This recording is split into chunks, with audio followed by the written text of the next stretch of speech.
ಮಾನ್ಯ ಮುಖ್ಯಮಂತ್ರಿಗಳು ಸರ್ವಪಕ್ಷದ ಸಭೆಯನ್ನು ಬಹಳ ತಡವಾಗಿ ಇವತ್ತು ಕರೆದಿರತಕ್ಕಂಥದ್ದು. ಆದರೂ ಕೂಡ ಅದಕ್ಕೆ ನಾವೆಲ್ಲರೂ ಕೂಡ ಸರ್ವಪಕ್ಷದ ಸಭೆಯಲ್ಲಿ ಅವರಿಗೆ ಅಭಿನಂದನೆಗಳನ್ನ ಸಲ್ಲಿಸಿದ್ದೀವಿ. ರಾಜ್ಯದ ಜ್ವಲಂತ ಸಮಸ್ಯೆಗಳು ಬಂದಾಗ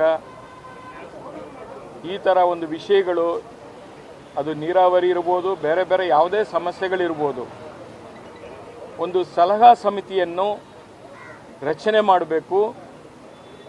ಆ ಸಲಹಾ ಸಮಿತಿಯಲ್ಲಿ ಶಾಸಕರು, ನೀರಾವರಿ ತಜ್ಞರು ಮತ್ತು ಆಡಳಿತ ನಡೆಸಿರತಕ್ಕಂಥ ರಿಟೈರ್ಡ್ ಆಫೀಸರ್ಸು ಇವರೆಲ್ಲರನ್ನು ಕೂಡ ಒಳಗೊಂಡಂತೆ ಒಂದು ಸ್ಟ್ರಾಂಗ್ ಸಲಹಾ ಸಮಿತಿಯನ್ನು ರಚನೆ ಮಾಡಬೇಕು ಅಂತ ಹೇಳಿ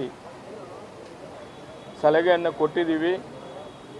ಜೊತೆಗೆ ಇವತ್ತು ವರುಣನ ಆಶೀರ್ವಾದದಿಂದ ಈ ರಾಜ್ಯಕ್ಕೆ ಬಂದಿರತಕ್ಕಂಥ ಆ ನೀರಿನ ಸಮಸ್ಯೆ ಏನಿದೆ, ಚೂರು ನಾವೆಲ್ಲ ಕೂಡ ಪಾರಾಗಿದ್ದೀವಿ. ಆದರೆ ಶಾಶ್ವತ ಪರಿಹಾರ ಬೇಕಲ್ವಾ? ಅದಕ್ಕೋಸ್ಕರ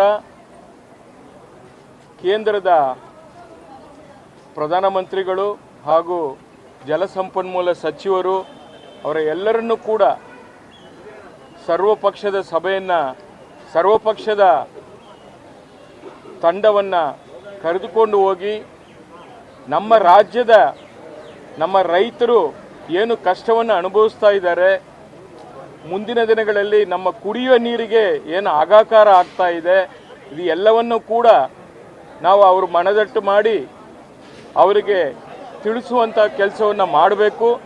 ಜೊತೆಗೆ ನಮ್ಮ ರಾಜ್ಯದ ಈ ನೀರಿನ ಒಂದು ಪರಿಸ್ಥಿತಿ ಬಗ್ಗೆ ಒಂದು ವೈಟ್ ಪೇಪರ್ನ ಹೊರಡಿಸಿ ನಮ್ಮ ಕಷ್ಟಗಳನ್ನು ಕೇಂದ್ರ ಸರ್ಕಾರದ ಮನವೊಲಿಸುವಂಥ ಕೆಲಸವನ್ನು ಮಾಡಬೇಕು.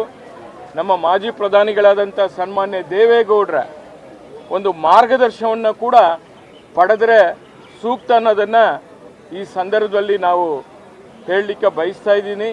ಜೊತೆಗೆ ನಮ್ಮ ಪಕ್ಷದ ಕೇಂದ್ರ ಸಚಿವರು, ಮಾಜಿ ಮುಖ್ಯಮಂತ್ರಿಗಳಾದಂಥ ಸನ್ಮಾನ್ಯ ಕುಮಾರಣ್ಣವರು ಕೂಡ ಇವತ್ತು ಈ ಸಭೆಗೆ ಹಾಜರಾತಿಯಾಗಿ ಅವರ ಒಂದು ಭಾವನೆಗಳನ್ನು ಕೂಡ ಮಾನ್ಯ ಮುಖ್ಯಮಂತ್ರಿಗಳ ಗಮನಕ್ಕೆ ತಂದಿದ್ದಾರೆ. ಬಹುಶಃ ಎಲ್ಲರೂ ಕೂಡ ಒಗ್ಗಟ್ಟಾಗಿ ಪ್ರದರ್ಶನ ಮಾಡಬೇಕು. ಇಂಥ ವಿಚಾರದಲ್ಲಿ ತಮಿಳುನಾಡಲ್ಲಿ ಯಾವ ಥರ ಎಲ್ಲ ಪಕ್ಷಗಳು ಸೇರಿಕೊಂಡು ಆ ಒಂದು ರಾಜ್ಯದ ನಮ್ಮ ರಾಜ್ಯದ ಹಿತವನ್ನು ಕಾಪಾಡೋ ದೃಷ್ಟಿಯಿಂದ, ನಮ್ಮ ರೈತರ ಹಿತವನ್ನು ಕಾಪಾಡೋ ದೃಷ್ಟಿಯಿಂದ ಎಲ್ಲರೂ ಒಗ್ಗಟ್ಟು ಪ್ರದರ್ಶನ ಮಾಡಿ ಎಲ್ಲ ರೀತಿಯಲ್ಲಿ ನಿಲ್ಲಬೇಕು. ಮತ್ತು ನಮ್ಮ ಕಾನೂನ ಒಂದು ವ್ಯವಸ್ಥೆಯಲ್ಲಿ ಇನ್ನಷ್ಟು ಭದ್ರತೆ ಮಾಡುವಂಥ ಕೆಲಸವನ್ನು ಕೂಡ ಮಾಡಬೇಕು. ಪರ್ಮನೆಂಟ್ ಸೊಲ್ಯೂಷನ್ನ ತಗೋಬೇಕು.